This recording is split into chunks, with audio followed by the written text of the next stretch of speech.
Okay, conversion of galvanometer into voltmeter and ammeter. Principle क्या है, वजह क्या है, बाकी मैथमेटिक्स क्या है और ज़रूरत क्या है। ठीक है, तो पहले समझो ये बात कि galvanometer is a device which is able to measure current only. ये ध्यान रखना, बेसिकली क्या मेजर करता है, करंट। लेकिन ऑफ कोर्स अगर हम वोल्टेज मेजर करना चाहेंगे तो वो भी करंट के ही कनेक्शन से मेजर करना चाहेंगे। Do you need something? अच्छा, वो भी किसकी कनेक्शन से, बिकॉज वोल्टेज लगाएंगे तो करंट ही तो बहाएगा इसके थ्रू। तो मींस हम we can use it for both the purposes. Let's say galvanometer है जिसकी रेजिस्टेंस आर जी है बच्चों। अगर मैं इसको यूज कर रहा हूं एज एन एमीटर,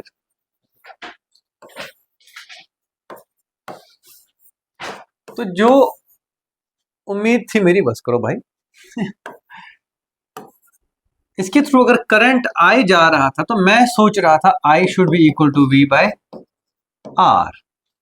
लेकिन जैसे ही गैल्वानोमीटर आएगा यहां पे इसका भी रेजिस्टेंस प्ले करेगा रोल अपना। सही बात है कि नहीं, बिकॉज इसके अंदर कॉइल है। क्या है?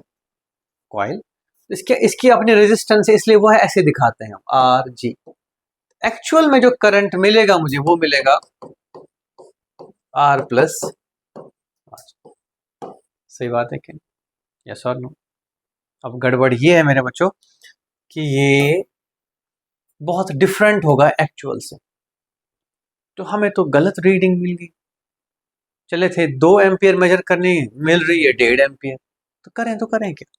गड़बड़ किससे हुई? गड़बड़ इस आरजी से हो गई। If you cannot understand it, let me know. समझ पा रहे हो कि नहीं? प्रॉब्लम किसने खड़ी करी? अगर इसकी रेजिस्टेंस नहीं होती तो कोई परेशानी, लेकिन रेजिस्टेंस से हम भाग नहीं सकते, बिकॉज कॉइल तो चाहिए ना, टॉर्क तो चाहिए, सब कुछ। समझ रहे हो मेरी बात की नहीं?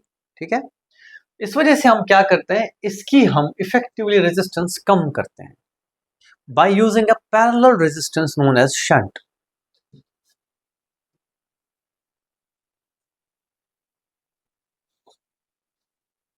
एक गैल्वानोमीटर है बेटे, ये इसकी अपनी रेजिस्टेंस है आर जी। अगर मैं एक पैरेलल रेजिस्टेंस, बहुत छोटी रेजिस्टेंस, लेट से एस यूज करता हूं, ये बन गया एक डिवाइस मेरे लिए। और हो क्या रहा है, ये शंट बहुत छोटा है, आर जी से कहीं ज्यादा छोटा। अगर आपको याद हो, पैरेलल में 2 रेजिस्टेंसेस का रिजल्टेंट सबसे छोटी से भी छोटा होता है, याद है? समझ पा रहे हो मेरी बात? यानी कि जितना मैं शंट को छोटा करूं उतना इसका रिजल्टेंट शंट से भी छोटा ही होगा। सही बात है कि नहीं? तो what I will give an example, करेंगे क्या? देखो, ये है मेरे पास एक 20 ओम का रेजिस्टेंस, ये है मेरे पास एक गैल्वानोमीटर जिसकी रेजिस्टेंस अपनी है लेट से 5 ओम, ये है मेरे पास एक 100 वोल्ट का बैटरी। एक्सपेक्टेशन क्या है मुझे? 100/20 5 एम्पियर करंट होना चाहिए था, लेकिन ये क्या बताएगा? 4 एम्पियर। ध्यान से देखो, अगर मैं ऐसे छोड़ दूं तो इसके थ्रू करंट होगा कितना? 100/25। वो कितना आएगा? ये 5 एम्पियर से काफी ज्यादा खराब है, अराउंड 20% एरर। ठीक है, ये सही नहीं है। हाँ, अगर मैं यहां से यहां लेट्स से 0.1 ओम का एक रेजिस्टेंस लगाता हूं, ध्यान देना बच्चों, यहां और यहां जो इफेक्टिवली सर्किट है इसकी रेजिस्टेंस कितनी हो रही है? 5 into 0.1 divided by 5 plus 0.1, that is 0.5/5.1, that is approximately 5/51। क्या बोलूं इसको मैं? हाँ, 5/51। सही बात है बच्चे, ये 0.1 से भी छोटा है, इट्स 0.09 के आसपास, तो 0.1 ही मान लो सपोज। अब देखो, अब कितनी करंट आएगी?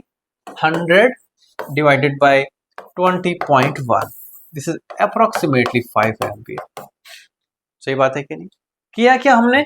इस पूरे सिस्टम को लो रेजिस्टेंस सिस्टम बना दिया ताकि ये अपना बीच में बदतमीजी ना करे।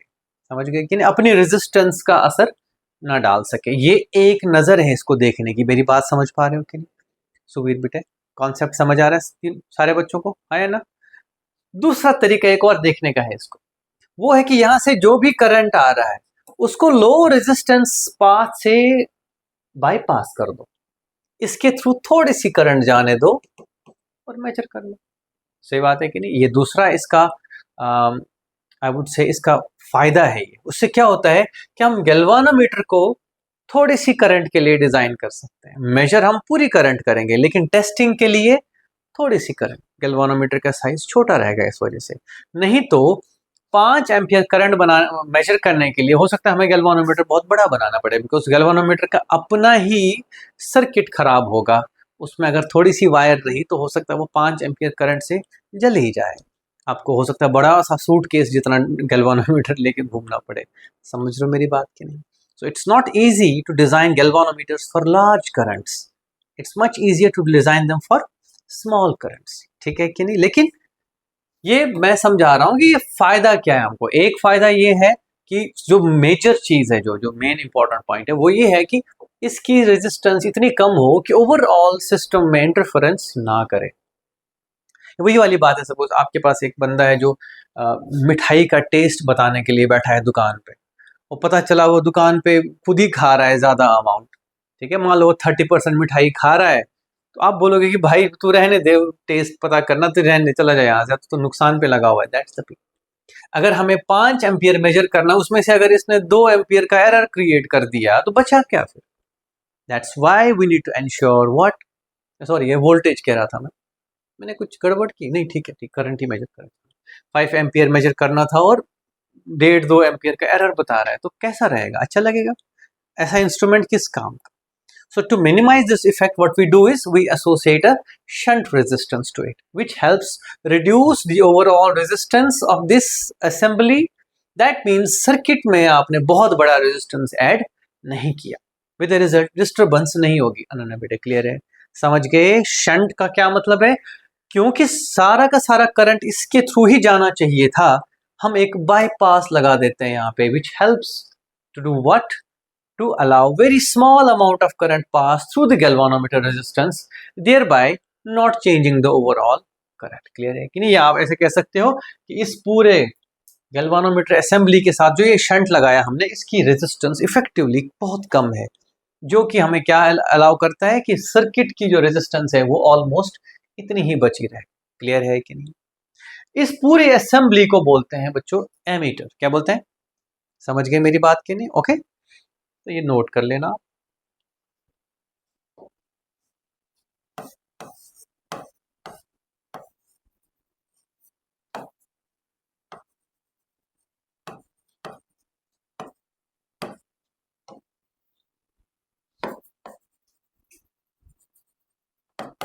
ठीक है, इसमें वही हम सुई वगैरह सब कुछ लगाते हैं, बट इसको क्या बोलते हैं, एमीटर। और इसकी पोलैरिटी होती है, क्या होती है, पोलैरिटी ऐसे होती है जब हम एमीटर लगाएं कहीं पे तो हम उसका पॉजिटिव और नेगेटिव, जहां से करंट आ रही है उधर पॉजिटिव और जहां को जा रही है उधर पोलैरिटी का ध्यान रखना पड़ता है। ओके, ये वन वे यूज किया जाता है एमीटर, जबकि गैल्वानोमीटर क्या करता है, वो दोनों तरफ की करंट मेजर कर सकता है। याद रहा, समझ गए बेटे, नोट कर। ये फिजिक्स की कॉपी है। ठीक है, ठीक, समझ गए अच्छे से। अब इसकी मैथमेटिक्स करते हैं कि ठीक है अब हम करंट कैसे कोरिलेट करें। ठीक है, हालांकि जो हमारे पास एमीटर आता है उसमें कोरिलेट करने की जरूरत नहीं है। उसमें क्या होगा, सीधे ऐसे लिखा होगा और ऐसे एक सुई होगी बेटे, यहाँ 0 लिखा होगा, यहाँ पे लेट से 1 है, यहाँ पे 2 है, यहाँ पे 3 है, यहाँ पे 4 है, ऐसे लिखा होगा। टक टक खत्म।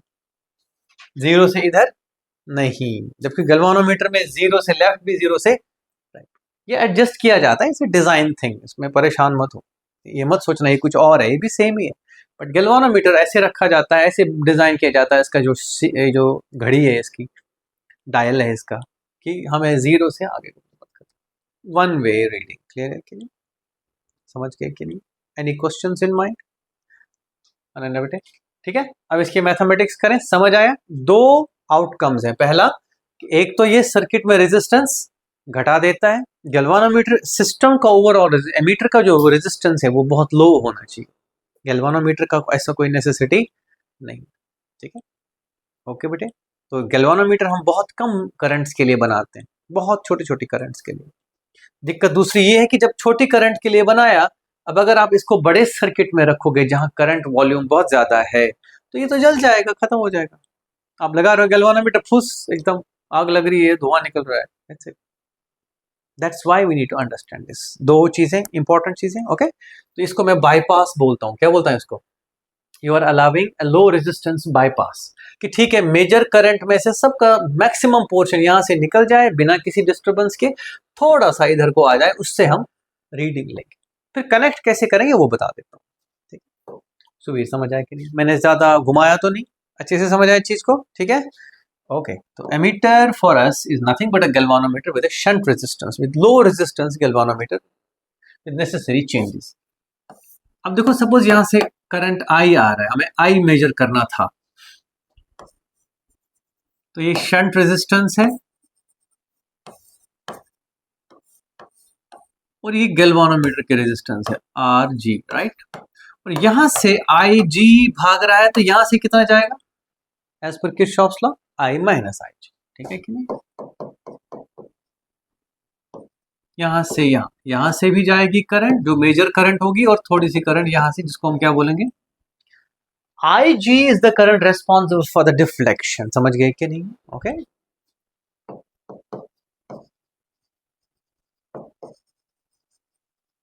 डिफ्लेक्शन किसकी वजह से मेरे बच्चों? IG की वजह से, ये याद रखना, नॉट बिकॉज ऑफ I या I माइनस IG। ओके, तो अब अगर हमें IG रीड कर पा रहे थे हम गैल्वानोमीटर से, how do we estimate I? ये कैसे पता करें? सही बात है कि नहीं? बहुत सिंपल तरीका है। देखो, यहां से यहां वोल्टेज क्या है? I minus IG into shunt. सही बात है कि नहीं? Ohm's law applied to the upper arm, the same voltage is equal to IG into RG। ये हमको पता है, ये भी हमको पता है, ये भी हमको पता है, ये भी हमको पता है, तो ये निकलेगा कि नहीं? ठीक है कि नहीं? वोल्टेज इक्वेशन क्या बोलोगे आप इसको? ठीक है, this is simple way of understanding it. ये तो मैथमेटिक्स है, मैं नहीं चाहूंगा आप इस पे परेशान हो, अरे यार ऐसे याद रखनी नहीं। पहले आप गैल्वानोमीटर को एमीटर में बदलने के लिए समझो कि तरीका क्या है, वजह क्या है। Ammeters should have very low resistance because they come in the path of the current. ठीक है कि नहीं? ओके, कई लोग, जनरली टीचर, सारे के सारे मैं बोलूँ, मैंने भी ऐसे ही पढ़ा है, इसको सॉल्व करके लिखवा देते हैं। मैं चाहूंगा कि आप सॉल्व करके ना लिखो, ठीक है। आप इस डायग्राम को ऐसे ही दिमाग में रखो और ये याद रखना, यहां से यहां वोल्टेज सेम होगी, इससे निकलेगा I, ठीक है। और ये जो IG है बेटे, ये है गैल्वानोमीटर करंट। अब ध्यान रखना, इधर से देखो, जितना ज्यादा गैल्वानोमीटर करंट होगा, इसका एक मैक्सिमम वैल्यू होगी कि नहीं? उससे ज्यादा उसी कॉरस्पॉन्डिंग मैक्सिमम करंट मेजर हो सकता है। सही बात है कि नहीं? मेरी बात समझ रहे हो कि नहीं? यानी कि बाहर से अगर 10 एम्पियर करंट जा रहा है और गैल्वानोमीटर से 5 मिली एम्पियर करंट जा रहा है गैल्वानोमीटर से, बाकी कहां से जाएगा? शंट के थ्रू। तो हम 10 एम्पियर करंट मेजर कर पाएंगे corresponding to 5 milli ampere full scale deflection current. ये ध्यान रखना, बार बार ये बात आएगी। इवन मैंने जो असाइनमेंट बीच में स्टार्ट की थी 1-2 दिन पहले, उसमें भी एक क्वेश्चन मैंने कहा था गैल्वानोमीटर भी पढ़ा नहीं है, right. I think current electricity वाले में था। सही बात है। And you can see full scale का मतलब है, ठीक है यार, मैक्सिमम कितना जाएगा? अगर इसका फुल स्केल, तो इसकी भी मैक्सिमम वैल्यू होगी। फिलहाल मैं इतना ही चाहूंगा आप याद रखें कि अगर हमने ये कैलकुलेट करनी है तो ऐसे करना। सही बात है कि नहीं? समझ आया? मैथमेटिक्स समझ आई? ठीक है, मैं इतना ही चाहूंगा कि आप सीधे सीधे लिखो, एक गैल्वानोमीटर, ये शंट, यहां से I, यहां से IG, यहां से I minus IG into I minus IG into S is equal to IG into RG। बस खत्म। गैल्वानोमीटर की जो करंट है वो डाल देंगे, तो उससे क्या कनेक्ट करते हैं हम?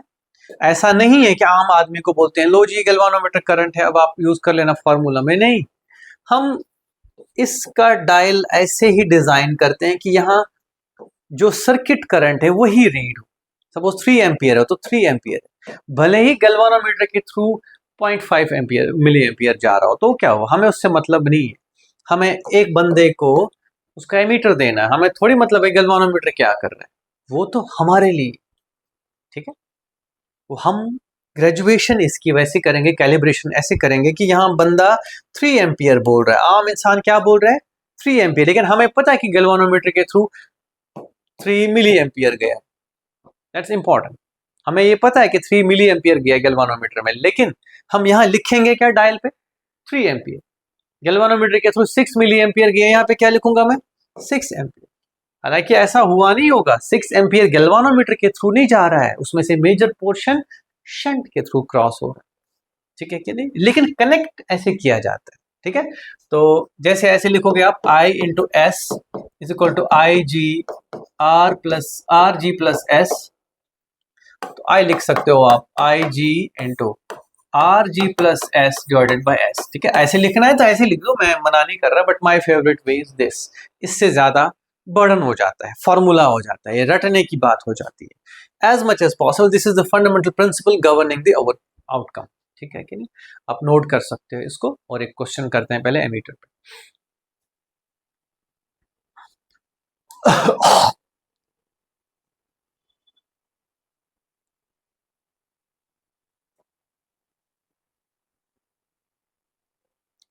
कोई सवाल है बेटे सुबीर?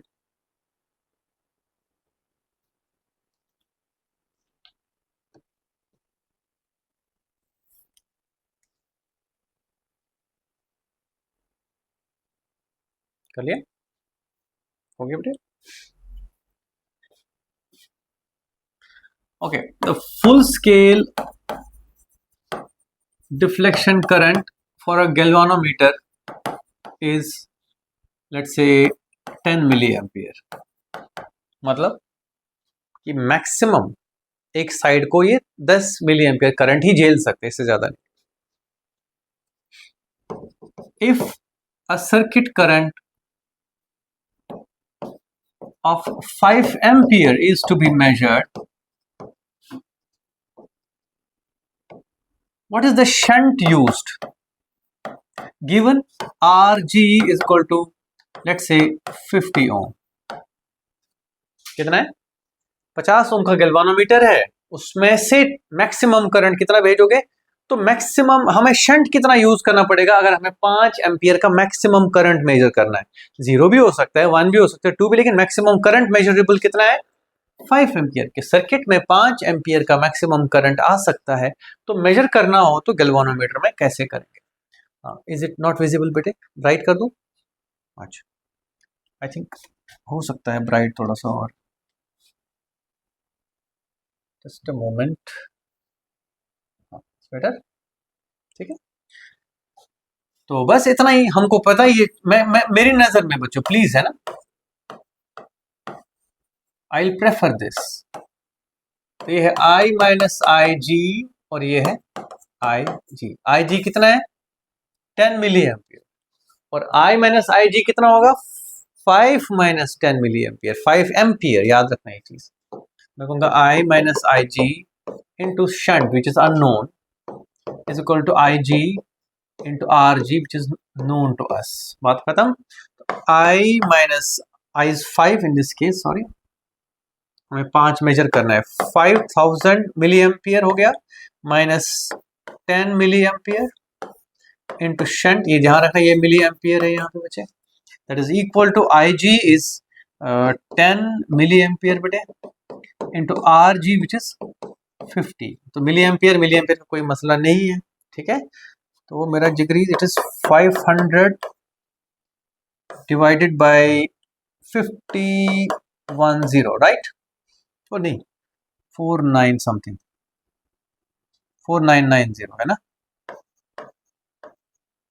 सच कहूं तो इसका कोई फर्क नहीं पड़ता है, because it's almost the same, okay. तो हम कह सकते हैं दिस 50 बोल दूं, that is 5 by 50, that's approximately 1 by 10, and that is 0.1 ohm लगेगा इस पे क्या, शंट रेजिस्टेंस। देखो ध्यान से कितनी छोटी है, देखो, okay.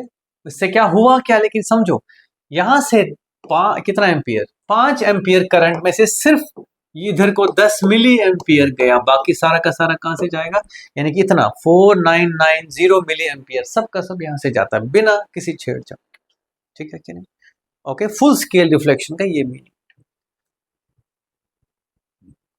There are beautiful questions in your NCERT book on this topic, nothing special. Last पे हैं 2-3, आज कर लेना है ना, अच्छी बात।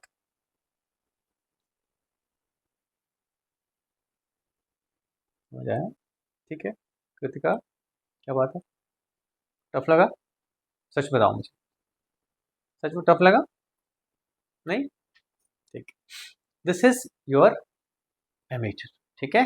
फुल स्केल डिफ्लेक्शन ऐसे आएगी, आपको पता है कि भाई शंट कितना लगेगा, कितना लगाया होगा, बात करते हैं। ओके, कई बार ऐसे आएगा कि भाई फुल स्केल हमारे पास है लेट्स से 3 मिली एम्पियर और R G is equal to let's say 30 ओम, ठीक है।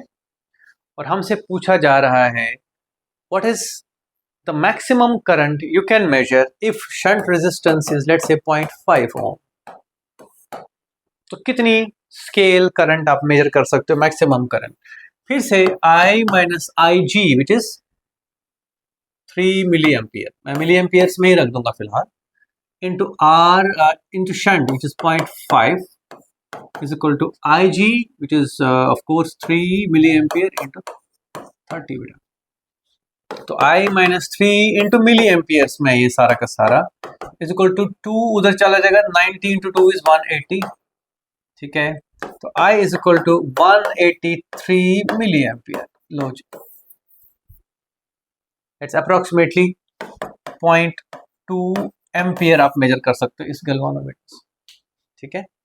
अगर मैं शंट रेजिस्टेंस और छोटी कर दूं, क्या कर दूं, तो ये और बड़ा हो जाएगा। देखो जानते, क्योंकि शंट क्या करता है, यहां से डिवाइड हो रहा है, तो शंट 0.5 के बदले में 0.1 कर दूं तो नेचुरल सी बात है ये हर चीज 5 गुना हो जाएगी, तो ये 1 एम्पियर आ जाएगा, ठीक है।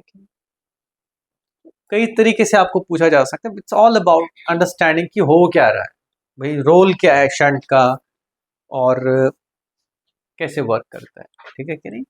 मैथमेटिक्स से ज्यादा इस मामले में आपको क्या चाहिए, सबसे पहले इसकी understanding, what is the role of this thing. हो गया। So this is how you convert galvanometer into ammeter. You cannot simply use galvanometer for current directly. ठीक है, galvanometer जनरली बैलेंस के लिए यूज किया जाता है। बाय द वे मैं बता दूं कहाँ पे यूज किया था, व्हीटस्टोन ब्रिज में, मीटर ब्रिज में, बैलेंस के लिए, बिकॉज इसके थ्रू करंट जाता ही नहीं है तब, तो सब कुछ बढ़िया है, तब इसकी प्रॉब्लम नहीं खड़ी होती, बिकॉज जब रेजिस्टेंस के थ्रू करंट गया नहीं, क्या दिक्कत, समझ रहे मेरी बात की नहीं, है ना अनन्या बेटे, क्या बात है। When you don't know कि किधर से किधर करंट जाएगी, याद आया ये चीज, ओहो याद आया मीटर ब्रिज।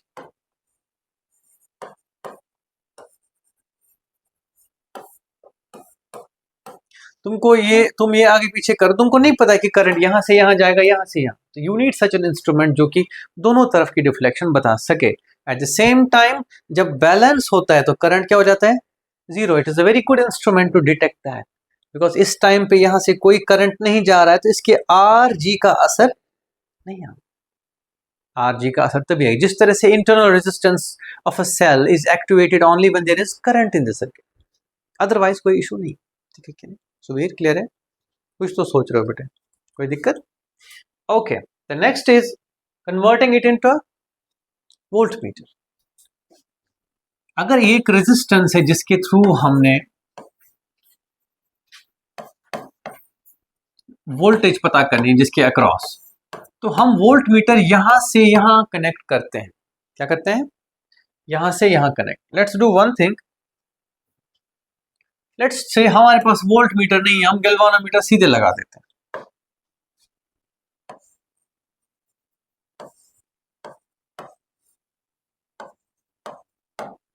ठीक है, ओके, ध्यान देखना बेटा। सपोज ये 100 ओम है और हमने गैल्वानोमीटर लगाया, इसकी रेजिस्टेंस 10 ओम है सपोज, तो इस पूरी असेंबली की रेजिस्टेंस अचानक से क्या हो जाएगी, चेंज, विद द रिजल्ट यहां से यहां जो वोल्टेज आनी थी, जो कि IR होनी चाहिए थी, जब आई नहीं रहा तो आई आर कहां से रहेगा? मेरी बात समझ रहे हो कि नहीं? यहां से पहले लेट से I1 करंट आ रहा था before we connected this fateful galvanometer, है ना बेचारा। सही बात है कि नहीं? जैसे हम लगाएंगे ये जो रेजिस्टेंस है 10, ये पैरेलल में आ गया ना इसके। सही बात है। गैल्वानोमीटर वोल्ट मीटर कैसे लगाते हैं हम? पैरेलल में। ये बात ध्यान रखना। अगर हम ऐसे लगाते हैं मेरे बच्चों तो क्या होगा, इस पूरे असेंबली का रेजिस्टेंस 10 से भी कम होगा। I can calculate it. It is 1000 10 into 100 divided by 110. That is approximately 100 by 11. That is 99.9. Sorry, it is less than 10. तो ये तो गड़बड़ होगी। कहाँ यहाँ 100 ओम था, उसके अक्रॉस वोल्टेज क्या होनी थी, और अब क्या हाल है? यहाँ तो करंट ही बढ़ गया होगा पूरा का पूरा सिस्टम में। हम कैलकुलेट क्या करेंगे? फंस गए। ठीक है। तो वजह क्या हुई कि इसकी जो रेजिस्टेंस थी ये कम थी। क्या थी?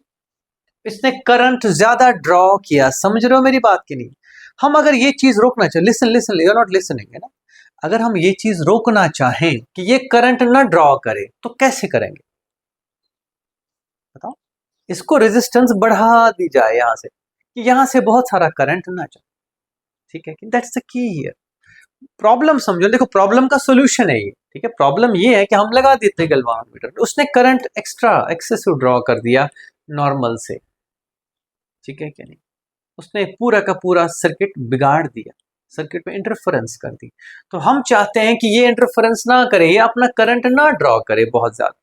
उसके लिए हम इसको एक अनफेवरेबल पाथ बनाएंगे, इसी को फेवरेबल रहने देंगे। समझ गए मेरी बात की नहीं? तो we will use a resistance, additional resistance. You can call it series resistance बोलते हैं इसको। क्या बोलते हैं मेरे बच्चा? या series, large series resistance. Okay. तो वो यूज करके हम आराम से फिर खुशी से निकाल सकते हैं। ये ठीक है यार, बढ़िया, कोई दिक्कत नहीं। हमें बस ये ध्यान रखना है कि इसके थ्रू फुल स्केल डिफ्लेक्शन से ज्यादा करंट ना जाए। हमारी लिमिट समझ लो क्या है? गैल्वानोमीटर के थ्रू उसकी वो 3 मिली एम्पियर 5 मिली एम्पियर से ज्यादा, बिकॉज गैल्वानोमीटर खत्म हो जाएगा, जल जाएगा। Okay, it will stop functioning. समझे कि नहीं? आया ना? पक्का? ओके। तो फेयर अमाउंट, नो प्रॉब्लम। एक काम करो, ऐसे ये आर है और ये आई जी है बेटे, यहाँ आर एस लगाते थे, सीरीज रेजिस्टेंस। कृतिका को क्यों हंसी आ रही है? R G. हमें यहां से यहां का क्या चाहिए? सही बात है कि नहीं? वोल्टेज ही चाहिए ना। That voltage is directly equal to I G R S plus R G. कुछ नया तो नहीं लग रहा है? Simple as that, that's all. आपको वोल्टेज मेजर करनी है मेरे बच्चों, ये मत भूलना। ठीक है। तो सीरीज रेजिस्टेंस डिपेंड करता है क्या होगी, depending on the availability of this. Okay.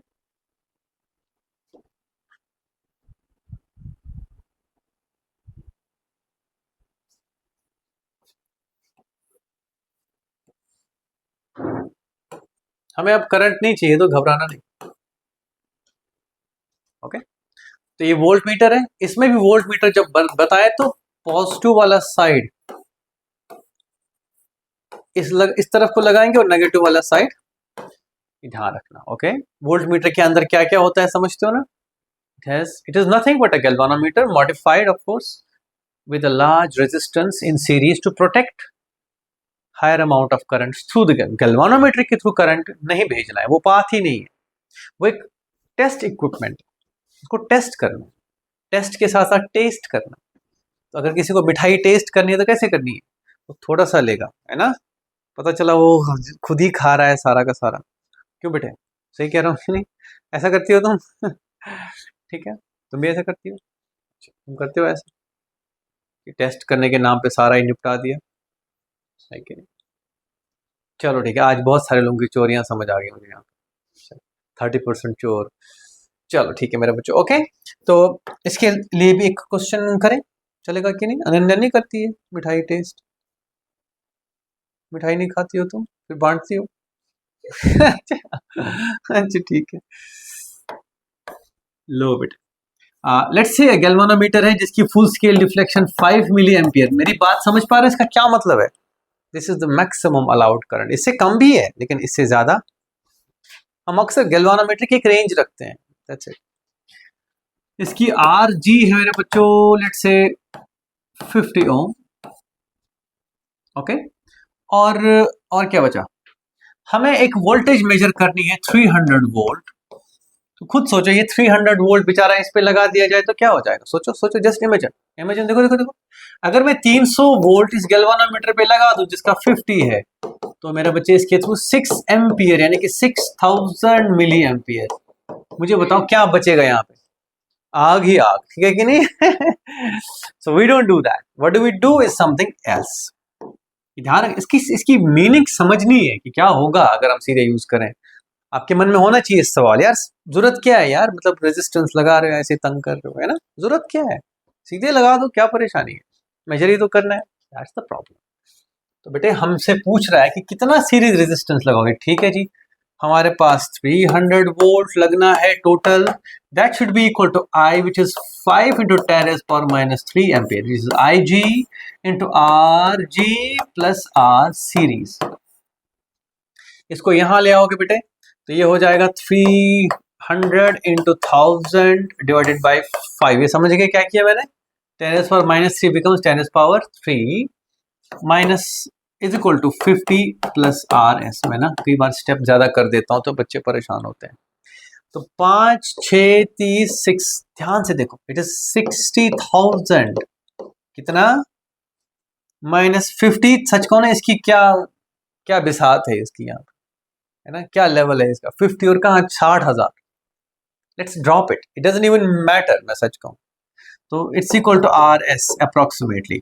तो series resistance has to be 60 kilo ohm. क्या बोलेंगे बेटे इसको, अक्सर तुम सुनोगे इसको, मैंने बोला large resistance. Now just imagine 50 ओम के साथ अगर ये 60 किलो ओम चिपका दिया जाए, कौन सी करंट जाएगी वहां से, हमने इंश्योर करना है कि इसके थ्रू करंट 5 मिली एम्पियर से ज्यादा न जाए, कैन अंडरस्टैंड, ठीक है मेरा बच्चा। ओके, मैंने बार बार कहा अगर हम अलाउ करें बेटे 5 एम्पियर जैसे सीधे सीधे लगाना हो, तो हमें बहुत बड़ा गैल्वानोमीटर, हो सकता है एक रूम जितना बड़ा बन जाए, इतनी वाइंडिंग लगानी पड़े उसमें, ठीक है कि नहीं, and that might not be even practically possible. इंसान कितना जुगाड़ू है, कितना चालू है, तुम यहाँ से देख सकते हो, ठीक है। हालांकि आज की डेट में इंसान कुछ ज्यादा ही चालू हो गया है ना, हर चीज ग्रोक एंड चैट जीपीटी से पूछते रहते हो तुम लोग, है ना, है कि नहीं। तुम लोग कहीं मेरा अच्छी वर्मा तो नहीं कर रहे हो चैट जीपीटी से, सीरियसली, है ना, खुद से करना नहीं होता तो मुझसे पूछ लेना, है ना, सर जीपीटी से पूछ लेना, चैट जीपीटी से नहीं, ठीक है नहीं, समझे मेरे बच्चे। This is galvanometer, right, that's all from me, but I would like to make a small revision here, है ना। स्टार्ट कहाँ से किया था, मैग्नेटिक फील्ड से, डे टू डे एग्जाम्पल्स से, और मैंने कहा था मैग्नेटिक फील्ड का सोर्स होता है, जैसे नेचुरल मैग्नेट है, अर्थ का भी मैग्नेटिज्म है, and so on and so four, हमारे पास मैग्नेटिक मटेरियल्स होते हैं, और हाँ करंट कैरिंग कंडक्टर, ठीक है, ओके। अच्छा, डिटेक्ट कैसे करते हैं इसको, bye its effect on a moving charge. एक मूविंग चार्ज पे इतना फोर्स लगाता है क्यू वी क्रॉस बी, ठीक है, मैग्नेटिक फोर्स ऑन। खास बात ये है कि ये फोर्स क्या होगा 90 डिग्री पे, इसको भी और इसको भी, ये फोर्स 90 डिग्री पे हमेशा ही रहेगा, तो ये एक मूविंग चार्ज को एक्चुअली सर्कुलर मोशन में डाल देता है, क्लियर है कि नहीं है, सर्कुलर मोशन में फंसाता है मूविंग चार्ज को, सही बात है कि नहीं। इट नेवर इम्पार्ट्स एनर्जी या power, fine, it does change the momentum because direction बदलेगी। दूसरा फिर हमने कहा कि अगर दोनों फील्ड्स हों एक चार्ज के अराउंड, तो दो फोर्सेस लगते हैं मिला के, उनको बोलते हैं लॉरेंट्ज फोर्स, क्या बोलते हैं, that is Q E plus Q V cross V, सही बात है कि नहीं बच्चों, दैट्स इट, फर्स्ट टॉपिक था हमारा ये बच्चों, ओके। इसमें और कुछ था, हाँ बाकी मैंने कहा था कि मोशन कैसे कैसे होता है, जैसे हमने साइक्लोट्रॉन का समझा था और हमने हेलिकल मोशन भी समझा था, मैंने बस ये समझाया था, इसकी मैथमेटिक्स हमने नहीं की थी बच्चों, वो हमने अलग से की थी।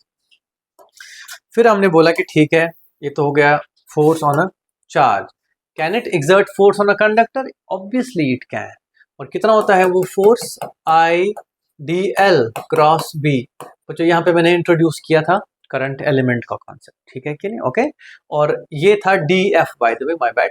और अगर फुल स्ट्रेट कंडक्टर और यूनिफॉर्म फील्ड में और सेम कंडीशंस में, तो F is equal to I L cross B। फिर मैंने एक मजेदार बात बनाई थी, बताओगे क्या बताई थी मैंने? प्रोजेक्शन का कॉन्सेप्ट। मैंने कहा था कोई भी शेप हो, as long as you have a perpendicular length L, that's all you need. You don't need any टेढ़ी मेढ़ी length. You don't have to worry about it without proof. Okay, इसके लिए proof ना मांगना मेरे से, जरूरत नहीं। It's quite mathematical है ना, आपको projections ऐड करनी तो ठीक है। This was force on a current carrying conductor. इसमें right hand rule याद है, ठीक है। In the meantime हमने magnetic field का यूनिट वगैरह बता दिया था। Those are secondary concepts, you can recall them, ठीक है।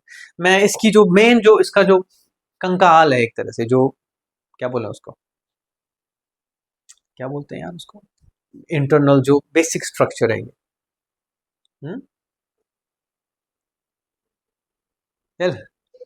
बेसिक स्ट्रक्चर, चलो ठीक है ना। कंकाल को क्या बोलते हैं? Skeleton. This is the skeleton of the, biology वालों को जल्दी बोलना चाहिए था, बायोलॉजी वाले को। चलो जी ठीक है, this is force on a conductor. कुल मिला के इतना ही था। अब फोर्स ऑन अ कंडक्टर याद है कैसे बताया था हमने, क्यों लग रहा है? It's nothing but charge is moving it Vd, okay, और कुछ भी नहीं था। It is Q into Vd cross B, और फिर इससे हमने कुछ चालाकी करके करंट एलिमेंट में बदला था। I am not going to repeat that, that's not needed, fine. Book में थोड़ा सा हो सकता है डिफरेंट तरीके से बोला हो, तो it's up to you, whatever you feel is good for you. जो याद रहा वही रखो, आउटकम याद होना चाहिए सही तरीके से। इसके बाद हमने बात की कि सोर्सेज ऑफ फील्ड क्या हैं, तो उसमें सबसे पहला सोर्स और तो नहीं बताया था मैंने, हाँ, cyclotron frequency, velocity selector and stuff. तो उसमें हमने साइक्लोट्रॉन फ्रीक्वेंसी मैंने कहा था QVB, V perpendicular into B, right. याद है मैंने ये बात बोली थी, क्रॉस प्रोडक्ट का मतलब ही है perpendicular is equal to MV perpendicular square by R। Okay, फिलहाल इसको रहने दो, V और V खत्म। तो R was MV by QB। मैंने कहा था ध्यान रखना, रेडियस डिपेंड्स ऑन मोमेंटम, और अगर एक पार्टिकल आप जोर से फेंकोगे वो बड़ा रेडियस ट्रेवर्स करेगा, कीपिंग एवरीथिंग एल्स सेम। एक तो ये था। फिर इसमें से मैंने cyclotron frequency, cyclotron time period का मैंने कहा था 2π m by QB, and cyclotron frequency मेरे बच्चे QB by 2π m हो जाएगी। This was a frequency which is independent of any other thing than mass of the particle, charge of the particle and magnetic field. It doesn't matter आप कितने जोर से मारते हो पार्टिकल को। अगर मैंने बहुत जोर से मारा तो वो बड़ा सर्कल आएगा, धीरे धीरे तो ऐसे, और कम तो कम, लेकिन टाइम सेम लगेगा। That was something I highlighted, please keep that in mind. Okay, cyclotron frequency is independent of this stuff. And मेरे बच्चों दूसरा क्या किया था हमने, helical path, right. Helical path का मैंने पिच बताया था निकालने को। मैंने कहा था ठीक है, अगर हम वेलोसिटी v लगा दें at an angle theta with the magnetic field, okay, तो ये ऐसे जाएगा। तो v cos थीटा को अगर हम इस टाइम पीरियड से मल्टीप्लाई करें 2π m by QB, it gives us pitch, यानी कि यहां से यहां कितना पिच से आप एक हेलिक्स डिजाइन कर सकते हो, नथिंग एल्स। आप समझ रहे हो ना पाथ का। अगर हेलिकल पाथ है तो उसका क्या इंपॉर्टेंट है, एक तो रेडियस और एक pitch. That's how you design something helical shape, ठीक है कि नहीं। इंपॉर्टेंट बात ये। और बच्चा पार्टी लास्ट वाला था QE is equal to QVB, Q खत्म, V is equal to E by B। मैंने कहा था कोई चार्ज पार्टिकल अगर criss cross magnetic electric field, ये समझना है कि किस तरह से रखना, आपको अपोज कराने हैं दोनों के फोर्सेस। तो जब क्रॉस करेगा nothing will be left there on the one side. बस ये एक चीज मैं यहां बताना चाहूंगा कि अगर मैंने एक चार्ज पार्टिकल ऐसे फेंका, ये positive charge particle, magnetic field let's say अंदर है और लेट से इलेक्ट्रिक फील्ड नीचे को है, राइट। इलेक्ट्रिक फील्ड कहां धकेलता है इसको, नीचे, और मैग्नेटिक फील्ड कहां धकेलेगा, ऊपर। राइट हैंड रूल से बेटे, अनन्या बेटे, ठीक है, नहीं है ध्यान, पक्का, हाँ ठीक है। ये अप और ये डाउन, ये जब बराबर होगा तो ये सीधे जाएगा। दैट मीन्स इधर को है QVB और इधर को है QE। खास बात ध्यान रखना, यहाँ पे मैंने शायद ना बताया, I want to highlight it. अगर मैं इससे ज्यादा वेलोसिटी रखूं तो ये फोर्स स्ट्रांग हो जाएगा, तो पार्टिकल कहां ज्यादा जाएगा, इधर। अगर मैं वेलोसिटी कम करूं तो ये फोर्स कम होगा इससे, विद द रिजल्ट पार्टिकल कहां जाएगा। तो ये डिसीजन भी आपको आना चाहिए करना कि वेलोसिटी कम वाले कहां जाएंगे और ज्यादा वाले कहाँ जाएंगे, और जो सीधे जाएगा that is known as the velocity equal to E by B। ये वेलोसिटी अगर आपको चाहिए तो आप अकॉर्डिंगली E और B सेटल करके वेलोसिटी सिलेक्टर लगा दो, आपको वही पार्टिकल्स मिलेंगे जो सीधे आएंगे। यहाँ आप एक स्लिट लगा दो छोटा सा, यहाँ से जो भी बाहर निकलेगा वो आपके काम का पार्टिकल होगा, बाकी आपके काम के नहीं होंगे। ये इंपॉर्टेंट बात थी यहाँ वेलोसिटी सिलेक्टर की। Okay, this was about charge return stuff and effect of magnetic field on different entities, right. Then उसके बाद हमने मैग्नेटिक फील्ड की बात की, तो फील्ड का सोर्स क्या है, दैट इज बायोट-सावर्ट्स लॉ या Biot Savart. Okay, that's a French word. इन्होंने ना गंद बचाई है ना, बदतमीजी लगाई है ना, हम सीधे सीधे रखवाते हैं ना, हमें क्या दिक्कत थी। ओके ओके, तो इसने बोला कि अगर हमारे पास एक छोटा सा करंट एलिमेंट है, current element means field due to small element at a distance at a position vector r from this as an origin, and this is your idl as a vector, then the field here is idl cross r by r cube into mu naught by 4 pi। ठीक है कि नहीं। मैं चाहता हूं आप ना ऐसे रिवाइज किया करो चैप्टर को बार बार, है ना। मतलब देखो मुझे भी दिमाग पे जोर लगाना पड़ता है कि अगला क्या स्ट्रक्चर डेवलप करो चैप्टर में, जितना हो सकता है उतना आप थ्योरी से बरी हो जाओगे, you can concentrate on problem solving more and more. ठीक है, ये जब हो गया मेरे बच्चों, तो इसका एक आउटकम है सबसे पहले, that is the ring on its centre. एक रिंग है, उसके सेंटर पे mu naught I bye 2r, इसका रेडियस r है, इसमें करंट की ऐसा है। ठीक है, इसके सेंटर पे, और अगर इसकी एक्सिस पे जाएं, इसकी एक्सिस पे अगर मैं बोलूं तो field at a distance x, ये मैंने तुमको डाइपोल के थ्रू याद रखवाया था, तो मुझे वैसे भी याद होता है मुझे, है ना, वैसे ही that is equal to 2km which is current into pi r square divided by 2km by x नहीं r cube which is x square plus r square is power 3 by 2, that is यहाँ पे at a distance x, अगर इसका radius r है, इस point पे मेरे बच्चों इसमें क्या क्या होता है, कौन कौन से कंपोनेंट्स ऐड होते थे, सब्ट्रैक्ट होते थे, ये ध्यान रखना कि ये जो फील्ड होगा यहाँ पे ऐसे होगा, तो इसका ये कंपोनेंट कैंसिल इसके साथ, दूसरे वाले के साथ, लेकिन सिर्फ ये वाले कंपोनेंट्स ऐड होते हैं, that's why field is always like this at this point. So we clear है बेटे। ओके, तो this is your magnetic field बेटे। के की वैल्यू कितनी है, म्यू नॉट बाय 4 पाई, यानी कि 10⁻⁷। बाकी यूनिट आपको पता रहेगा, होना चाहिए फॉर्मूला से, पहली फॉर्मूला से मिल जाएगा वो। ठीक है कि नहीं। That was field due to a current carrying loop on its axis. और क्या पढ़ा था इसमें, बस हाँ, डाइपोल मोमेंट। यस, एक डाइपोल के साथ एक डाइपोल मोमेंट जोड़ी जा सकती है, एक लूप के साथ, सॉरी माय बैड। ठीक है, तो ये हमने खत्म किया था field due to using what kind of method is this, using Biot Savart law. But इसी के साथ एक और इम्पॉर्टेंट है, वो है एम्पियर्स लॉ, जो कि हमें हेल्प करता है मैग्नेटिक फील्ड निकालना। हाँ, इसमें एक लिमिटेड कंडक्टर याद है, हमने एक लिमिटेड कंडक्टर निकाला था कि अगर एक एट अ डिस्टेंस ए, ये तो है ही ना, ये एंगल अल्फा है और ये एंगल बीटा है, then the field here due to this current I of a limited length, इसकी लेंथ लिमिटेड है, whatever it is mu naught I by 4 pi a cos alpha plus cos beta. फिर मैंने कहा था अगर infinite हो, है ना, इन्फिनिट हो तो अल्फा भी 0 हो जाएगा और बीटा भी 0 को टेंड करेगा, तो cos 0 हो गया 2 by this, that is mu naught I by 2 pi a. This was the field due to an infinite conductor. Limited भी तुम्हारे सामने हो और मेरे बच्चा इन्फिनिट भी है।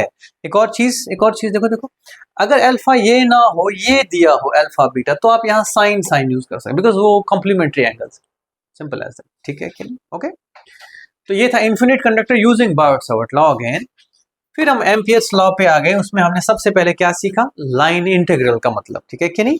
अगर किसी सरफेस के थ्रू, किसी भी सरफेस के थ्रू एक करंट जा रहा है, right, through this surface a current is crossing like this, then if you take magnetic field components along this path, जैसे यहाँ पे ये फील्ड है तो ये होगा इसका प्रोजेक्शन, यहाँ पे ये फील्ड है तो ये प्रोजेक्शन व्हाटएवर है ना। इसके साथ साथ जो जो हम कहेंगे कि बी डॉट डी एल या B cos theta into D L at every point, अगर हम इन एलिमेंट्स को ऐड करें, इन छोटे छोटे इनको डिफरेंशियल्स को ऐड करें तो इंटीग्रेट कर पाएंगे हम over a close surface that is known as line integral. तो मैं बोलूंगा ऐसे B D L cos theta या बी डॉट डी एल। ये डी एल कौन सा है? It is not current carrying loop but it is the border of the surface जिसके थ्रू करंट जा रहा है। ओके, नाउ ये बता दिया ampere it should be equal to mu naught I enclosed. इससे होता क्या है? It's a sort of equivalent of Gauss's law and it is as good as, equivalent नहीं बोलूंगा, it's like analogous to Gauss's law, ठीक है कि नहीं। और मेरे बच्चों इसमें एक चीज का ध्यान रखना और कि it is another form of Biot Savart's law, जिस तरह से Gauss's law is another form of Coulomb's law, ठीक है। They are connected in the same you can say emotion, in the same sense. Okay, equal नहीं है, वो magnetic field, ये magnetic है, वो इलेक्ट्रिक है, बट सेंस की बात। तो ये जब हो गया तो इसके थ्रू हम सबसे पहले किसकी बात कर रहे थे? इन्फिनिट कंडक्टर की। तो हम हमेशा ये लॉ हमेशा वैलिड है, इसमें कोई दिक्कत नहीं है, लेकिन ये ध्यान रखना बेटे इसकी एप्लीकेशन यूजफुल है सिमेट्रिक फील्ड्स में। और इसमें बीच में एम्पीरियन लूप की बात की थी मैंने कि वो ड्रॉ कैसे करोगे। तो स्ट्रेट इन्फिनिट कंडक्टर का फील्ड हम मान सकते हैं सर्कल्स में होगा और मतलब यूनिफॉर्म नहीं बोलूंगा मैं, सिमेट्रिक होगा। तो हम एक एम्पीरियन लूप ऐसे बनाएंगे जैसा हमारा मैग्नेटिक फील्ड होगा बेटा। ओके, तो B D L plus B D L, B D L B D L, तो बी डी एल का integration that is B into integration of D L. बच्चों यहाँ मैंने वेक्टर नहीं लगाया, क्यों? बिकॉज डॉट प्रोडक्ट से ऑलरेडी सिर्फ कंपोनेंट के मैग्नीट्यूड बाहर आ जाएंगे। बी डी एल टी आया 2 पाई आर, तो बी इंटू 2 पाई आर। आने वाले टाइम में बच्चों जब हम मैग्नेटिक इलेक्ट्रोमैग्नेटिक इंडक्शन करेंगे तब मैं बार बार ये चीज यूज करूंगा कहीं ना, यू शुड नॉट वरी कि हुआ क्या है, ठीक है कि नहीं, सिंपल एज दैट। ये जब ऐसा हुआ मेरे बच्चों तो इस हिसाब से b इंटू 2 पाई आर या 2 pi A it's equal to mu naught into I enclose in this surface, इसके थ्रू जा रही है। तो आई, तो ये आया हमारा field mu naught I by 2 pi A, जो हमने निकाला भी था इंटीग्रेशन से। दैट्स इट, क्लियर है कि नहीं? दिस इज इंटीग्रेशन वाली शायद डेरिवेशन नहीं है तुम्हारे सिलेबस में, मैथ्स वाले बच्चे करें उसको तो बेटर है ना, जी एडवांस वगैरह में। खैर ऐसा भी नहीं है, क्वेश्चंस आते हैं तो क्या फर्क पड़ता है, वो तो होते ही है। कॉन्सेप्ट क्लियर होना चाहिए बच्चों को, ठीक है कि नहीं? ओके, ये हो गया स्ट्रेट कंडक्टर। फिर मैंने कहा कि भाई सोलेनॉइड, इन्फिनिट सोलेनॉइड, ठीक है। नहीं हुआ ये, मुझे लगा था ये लिख देगा ना। सोलेनॉइड का मतलब वायरिंग ऐसे ऐसे है, तो यहाँ से बाहर आ रही है एक टर्न, उसके बदले यहाँ से अंदर जा रही है, यहाँ से बाहर आ रही है, यहाँ से अंदर, यहाँ से बाहर, यहाँ से अंदर, बाहर, यहाँ से अंदर, इन्फिनिट है। तो we designate it using a number of turns पर यूनिट लेंथ। और अगर हम लेंथ एल लेके चलें, इस लेंथ एल में एन इंटू एल टर्न्स होंगी, और इसका अगर हम मैग्नेटिक फील्ड एम्पीरियन लूप बनाए तो ऐसे बनेगा। हमारे यहाँ फील्ड इसका इस तरह से होगा बेटे, फील्ड यहाँ पे यूनिफॉर्म फील्ड लिया था हमने, और यहाँ पे जीरो और यहाँ पे भी जीरो। मैंने कहा था क्यों? Because of that infinity, fine. ये जो फील्ड घूम के आएगा तो ये बहुत दूर दूर से आएगा। और मैंने ये भी बोला था एग्जाम्पलर में, एक बड़ा सही क्वेश्चन भी है, will get to that some time when you are mature enough in this year. अभी फिलहाल मुझे कोई टेंशन नहीं है उसकी, फिलहाल बेसिक समझो। तो मैंने कहा B into L plus B तो है लेकिन 90 डिग्री पे, तो प्रोजेक्शन ही नहीं, बिकॉज लाइन इंटीग्रल में हमेशा प्रोजेक्शन का कॉन्सेप्ट है। बी ये है, डी एल ये है, तो B का पैरेलल कंपोनेंट, तो ऐसे मैग्नेटिक फील्ड का इधर को कोई कंपोनेंट नहीं होता है, तो दैट इज जीरो। यहाँ मैग्नेटिक फील्ड जीरो, यहाँ पे भी वो कंपोनेंट वाला, this is equal to mu naught N into L into I, because एक करंट इतनी बार रिपीट हुआ है, L एंड L खत्म, B is equal to mu naught N I, that's it, ठीक है। फिर मैंने इसके साथ और बड़े चिपके हुए चीजें बताई थी कि अगर आधा करोगे तो एंड पे क्या होगा। कई बार पूछते हैं कि सोलेनॉइड के एंड वाले पे फील्ड क्या होगा, तो सोलेनॉइड का end means it is as good as half solenoid, ठीक है कि नहीं? ओके, एंड का मतलब क्या है?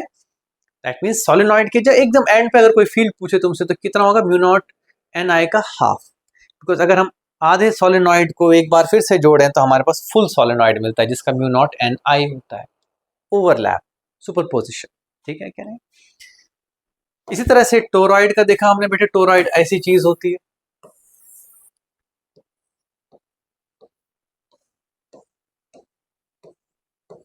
Toroid is nothing but a solenoid in a sort of चतुर्वे, है ना, चालाकी वाला सोलेनॉइड, इन्फिनिटी है बिकॉज कहीं कुछ नहीं जा रहा है, इट्स म्यू नॉट एन आई, ऐसे ही याद रखना है इसको। लेकिन ये ध्यान रखना ये N is equal to total number of turn which is capital N divided by इसका length which is 2 pi R, that's all, this was be toroid. सही बात है कि नहीं? Any doubt with this? मैं बार बार चाहूंगा कि आप इसी इंटेंसिटी से रिपीट रिवाइज करना सीखो। मैं चाहूंगा कि आप फिजिक्स में, मैं नहीं बोलूंगा केमिस्ट्री में आपको हाँ रीडिंग करनी पड़ेगी, केमिस्ट्री से याद आया मुझे केमिस्ट्री पढ़नी है, कल क्लास करेंगे, ठीक है, ओके। तो ये बात हो गई, आगे बढ़े। दिस वॉज टोरॉइड, और क्या था, बस इसके बाद आई थी बात हाँ field force between to, that was, मैंने कहा था एक मैकेनिकल कनेक्शन है, बिकॉज एक कंडक्टर अपना फील्ड प्रोड्यूस करेगा, दूसरे पे लगाएगा तो वो अट्रैक्ट या रिपेल हो सकते हैं, तो that was mu naught I1 I2 by 2 pi d, this was force per unit length due to one infinite conductor on another infinite conductor, दूसरा infinite ना बोले कोई दिक्कत नहीं, लेकिन कैलकुलेट करने के टाइम पे मैंने क्या कहा था कि जो नॉन इन्फिनिट अगर हुआ तो इन्फिनिट का फील्ड निकालना, इसमें करंट लगाना, दैट्स इंपॉर्टेंट, बिकॉज इसका उधर करोगे तो फंस जाओगे इंटीग्रेशन में। बात आपके हाथ में, इंटीग्रेशन करनी है तो करते रहो, लगे रहो रोका किसने, ठीक है कि नहीं। तो ये ध्यान रखें मेरे बच्चों, फोर्स पर यूनिट लेंथ, कई बार इस पे क्वेश्चन आता है ऐसे, देखो बेटे ये एक है, ये दूसरा है, दो कंडक्टर्स हैं और ऐसे सिल्क थ्रेड से लटके हुए हैं, तो ये क्या करेंगे, रिपेल एक दूसरे को, क्या करेंगे, अपोजिट करंट्स, समझ रहे हैं, एक ऐसा है, एक ऐसा है और एक ऐसा है, एक में करंट जा रहा है, एक से आ रहा है, तो they will repel each other. कई बार ऐसा आएगा, पूछेगा कि क्या एंगल होगा अगर इसका मास m है, इसका भी m है, वगैरह वगैरह, ठीक है। इनका जो रिपल्सिव फोर्स है, मैग्नेटिक फोर्स, वो कैलकुलेट करके आपको इसका इक्विलिब्रियम जज करना पड़ सकता है। बिल्कुल क्वेश्चन मिलेगा, आप एच सी वर्मा करोगे उसमें मिलेगा ही मिलेगा, उसमें चार्ज का भी ऐसे क्वेश्चन है ना, इसका भी वैसा ही है। और ये तो हो गया फोर्स बिटवीन टू, हाँ then there was the torque. Torque क्या आया था, it was I into LB into B into sine of theta between the normal and the magnetic field, so that is M cross B, that was the torque exerted by external field on a loop, current carrying loop मेरे बच्चों। इसकी derivation है, उस पर शायद नहीं डाली है मैंने, अभी नहीं डाली है मैंने, ऑनलाइन डलेगी अभी। और साथ ही साथ मैंने कहा था work done, potential energy is equal to minus m dot b. This was very much just like that electrical dipole, except for the fact electrical dipole में internal energy होती थी, इसमें नहीं है, there is no monopole magnetically जिसको हम energy associate कर सकते। एक तो ये होगी बात बेटे, और इसके बाद हमने गैल्वानोमीटर किया, राइट, और तो नहीं था कुछ, गैल्वानोमीटर किया ना, हाँ that was this material magnetism, yes.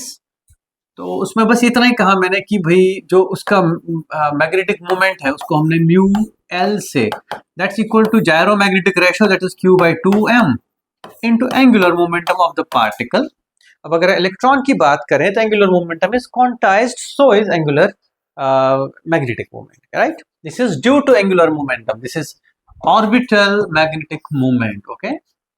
और मेरा बच्चा it was equal to this, that was further mu L is equal to e by 2m into nh by 2 pi, that is n times eh by 4 pi m.